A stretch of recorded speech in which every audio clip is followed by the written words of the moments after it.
নমস্কার বন্ধুরা, রুমার হেসেলের সবাইকে স্বাগত। আশা করছি সকলে ভালো আছেন, সুস্থ আছেন। সামনেই আসছে সরস্বতী পুজো, আর এই সরস্বতী পুজোর দিন ভোগের সাথে চাটনি তো হতেই হবে। তবে অনেকেই টমেটো চাটনি বানিয়ে থাকেন, কিন্তু আজ আমি আপনাদের সামনে শেয়ার করব একদম অনুষ্ঠান বাড়ির স্বাদে দারুণ সুস্বাদু টমেটো আলু বোখরার চাটনি। তবে আপনারা অনুষ্ঠান বাড়ির স্বাদে টমেটো আলু বোখরার চাটনি বানাতে চাইলে পুরো ভিডিওটা দেখার পর ভালো লাগলে সবার সঙ্গে একটু শেয়ারও করে নেবেন। তবে কিভাবে বানিয়ে নেব এই টমেটো আলু বোখরার চাটনি অনুষ্ঠান বাড়ির স্বাদে, দেখে নেওয়া যাক আজকে আমার এই ভিডিওটিতে। টমেটো আলু বোখরার চাটনি বানানোর জন্য একটা পাত্রের মধ্যে নিয়ে নিয়েছি 10-12টা আলু বোখরা। ওজন হিসেবে আছে 100 গ্রাম। আর দিচ্ছি 8-10টা খেজুর।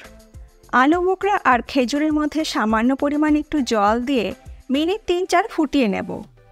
যদি আপনাদের হাতে সময় বেশি থাকে তাহলে আলু বোখরা গরম জলে 1 ঘন্টা ভিজিয়ে রাখলেও হবে।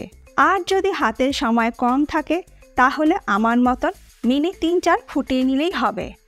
আলু বোখরা আর খেজুর মিনিট 3-4 ফুটিয়ে নেবার পর গ্যাসের ফ্লেমটা আমি বন্ধ করে দিলাম। আলু বোখরা আর খেজুর ঠান্ডা হতে হতে টমেটোগুলো কেটে নিচ্ছি। নিয়ে নিয়েছি দেশি পাকা টমেটো, তবে এতগুলো টমেটো আমি ব্যবহার করব না। চাটনি বানানোর জন্য আমি 300 গ্রাম টমেটো কেটে নেব। আমি একটু লম্বা লম্বা করে টমেটোগুলো কেটে নিচ্ছি। টমেটোগুলো আমার কেটে নেওয়া হয়ে গেছে। অপরদিকে আলু বোখরা আর খেজুরটাও ঠান্ডা হয়ে গেছে। এবার আলু বোখরা আর খেজুরের ভেতর থেকে বীজটাকে ফেলে দেব। এইভাবে একটু ফুটিয়ে নেবার কারণে খুব সহজে আলু বোখরার ভেতর থেকে বীজটা বের করা যাচ্ছে। পুরো ভিডিওটা দেখার পর রেসিপিটা কেমন লাগলো ছোট্ট একটা কমেন্ট করে জানাতে ভুলবেন না। আবারও বলছি, ভালো লাগলে একটু সবার সঙ্গে শেয়ার করে নেবেন। কথা বলতে বলতে সমস্ত আলু বোখরা আর খেজুরের ভেতর থেকে বীজগুলো আমার বের করে নেওয়া হয়ে গেছে। আমি আলু বোখরা আর খেজুর কিন্তু একদম ম্যাশ করে দিচ্ছি না, একটু গোটা গোটা রাখছি, যাতে চাটনি খাওয়ার সময় মুখের মধ্যে পড়লে খেতে ভালো লাগবে। যদি আপনাদের ম্যাশ করে দিতে ভালো লাগে তাহলে কিন্তু আপনারা ম্যাশও করে দিতে পারেন। চাটনির জন্য একটা ভাজা মশলা তৈরি করে নেব। তার জন্য কড়াইয়ের মধ্যে দিয়ে দিচ্ছি 2টো ফাটিয়ে নেওয়া শুকনো লঙ্কা। আর দিচ্ছি 12 থেকে 15টা মেথি দানা। খুব বেশি কিন্তু মেথি দানা দেবেন না, তাহলে একটা তেতো ভাব চলে আসবে। আর দিয়ে দিচ্ছি মৌরি 1.5 টিস্পুন। এবার গ্যাসের ফ্লেমটাকে লো টু মিডিয়ামে করে দিয়ে মিনিট 2 সময় ধরে আমি মশলাগুলোকে ড্রাই রোস্ট করে নেব। খুব বেশি সময় ধরে যদি মশলা ড্রাই রোস্ট করে নেওয়া হয় তাহলে মশলার মধ্যে যে সুন্দর গন্ধটা থাকে সেটা কিন্তু নষ্ট হয়ে যায়। মশলাটা আমার ড্রাই রোস্ট করে নেওয়া হয়ে গেছে। গ্যাসের ফ্লেমটাকে আমি বন্ধ করে দিলাম। এরপরে আলাদা একটা পাত্রের মধ্যে ঢেলে নিয়ে ঠান্ডা করে গুঁড়ো করে নেব।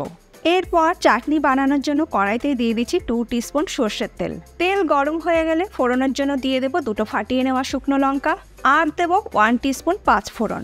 এবার 30 থেকে 40 সেকেন্ড সময় ধরে ফোড়নটাকে একটু ভেজে নেব। লো টু মিডিয়াম ফ্লেমে ফোড়নটাকে একটু ভেজে নেবার পর ফোড়নটা থেকে যখন সুন্দর গন্ধ বেরোতে শুরু করবে তখন এর মধ্যে দিয়ে দেবো আগে থেকে কেটে রাখা টমেটো। এবার গ্যাসের ফ্লেমটাকে মিডিয়ামে রেখে 1 মিনিট একটু টমেটোগুলোকে ভেজে নেব। 1 মিনিট একটু টমেটোটা ভেজে নেবার পর টমেটোর মধ্যে দিয়ে দেবো 1/2 টিস্পুন নুন। আর দেবো 1/4 টিস্পুন হলুদ গুঁড়ো। সব কিছু ভালো করে মিশিয়ে নিয়ে ঢাকা দিয়ে লো ফ্লেমে টমেটোটা সেদ্ধ হওয়ার জন্য অপেক্ষা করব। নুন দেবার কারণে কিন্তু টমেটো তাড়াতাড়ি নরম হয়ে যাবে। 10 মিনিট পর আমি ঢাকাটাকে খুলে নিলাম। টমেটো কিন্তু বেশ নরম হয়ে গেছে। সব কিছু একটু ভালো করে মিশিয়ে নিচ্ছি আর স্প্যাটুলা দিয়ে টমেটোগুলোকে একটু ম্যাশ করে দিচ্ছি। নুন দিয়ে ঢাকা দিয়ে রাখার কারণে টমেটো থেকে বেশ পরিমাণ মতন জল বেরিয়েছে। সেই জলেই কিন্তু টমেটো সেদ্ধ হয়ে গেছে। এক্সট্রা কিন্তু জল দিয়ে টমেটো সেদ্ধ করার কিন্তু কোনোই প্রয়োজন নেই। এরপরে এর মধ্যে দিয়ে দেব আলু বোখরা আর খেজুরের পাল্প। সব কিছু ভালো করে মিশিয়ে নিয়ে 1 মিনিট একটু ফুটিয়ে নেবার পর এর মধ্যে দিয়ে দেব 100 গ্রাম চিনি। চিনিটা দিয়ে ভালো করে মিশিয়ে নিয়ে গ্যাসের ফ্লেম একদম লোতে করে দিয়ে ভালো করে জাল দিয়ে নিতে হবে। আর মিষ্টিটা কিন্তু অবশ্যই নিজেদের স্বাদ অনুযায়ী ব্যবহার করবেন। আর চিনিটা দেওয়ার কারণে কিন্তু এটা একটু পাতলাও হয়ে যাবে। অপরদিকে চাটনিতে ব্যবহার করার জন্য নিয়ে নিয়েছি আমসত্ত্ব। এবার এই আমসত্ত্বটাকে আমি টুকরো করে কেটে নেব।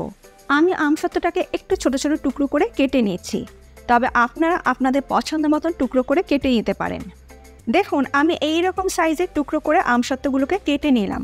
আমসত্ত্বগুলোকে আমি একটু ছাড়িয়ে দিচ্ছি, কারণ এইগুলো একটার সঙ্গে একটা লেগে আছে। অপরদিকে চাটনিটা ভালো করে জাল দিয়ে নেওয়া হয়ে গেছে। এরপর আমি এর মধ্যে দিয়ে দিচ্ছি 1 মুঠো কিশমিশ। কিশমিশটাকে আগেই আমি ভালো করে ধুয়ে নিয়েছি। আর দিয়ে দিচ্ছি 1 মুঠো কাজু বাদাম। কিশমিশ, কাজু বাদাম আর আমসত্ত্বের পরিমাণটা অবশ্যই নিজেদের ইচ্ছে মতন ব্যবহার করবেন। আর দিয়ে দিলাম টুকরো করে কেটে নেওয়া আমসত্ত্ব। তারপরে ভালো করে মিশিয়ে নিচ্ছি। গ্যাসের ফ্লেম কিন্তু একদম লোতে আছে। সব কিছু ভালো করে মিশিয়ে নেওয়া হয়ে গেছে। চাটনি যখন ভালো মতন ফুটিয়ে নেওয়া হয়ে যাবে, একদম শেষে দিয়ে দেব 2 টিস্পুন ভাজা মশলা। যে ভাজা মশলাটা আমরা তৈরি করে নিয়েছিলাম সেটা গুঁড়ো করে নিয়ে দিয়ে দিলাম। ভাজা মশলাটাকে দিয়ে আরও একবার ভালো করে মিশিয়ে নিলাম। আর এই ভাজা মশলা দিলে চাটনির স্বাদ কিন্তু দ্বিগুণ মাত্রায় বেড়ে যায়। তৈরি হয়ে গেল একদম অনুষ্ঠান বাড়ির স্বাদে টমেটো আলু বোখরার চাটনি। শেষ পাতে কিন্তু চাটনি খেতে আমরা সকলেই ভীষণ পছন্দ করে থাকি। আর এই ধরনের স্পেশাল ভাজা মশলা দিয়ে চাটনি আমার মনে হয় সকলেই ভীষণ পছন্দ করবেন। আর এই চাটনিটা কিন্তু কোনো এয়ারটাইট কন্টেনারের মধ্যে ভরে ফ্রিজে কিন্তু অনেক দিন পর্যন্ত আমরা স্টোর করে রেখে দিতে পারি। এর আগে আমি আপনাদের সঙ্গে ভোগের খিচুড়ির রেসিপি শেয়ার করেছিলাম, পাশেই আছে, যারা দেখেননি একবার দেখে নিতে পারেন। আশা করি এই রেসিপিটার মতন ওই রেসিপিটা আপনাদের ভীষণই ভালো লাগবে। আজ তাহলে এই পর্যন্ত, আবার দেখা হবে নতুন কোনো ভিডিওর সাথে। ভালো থাকবেন, সুস্থ থাকবেন, ধন্যবাদ।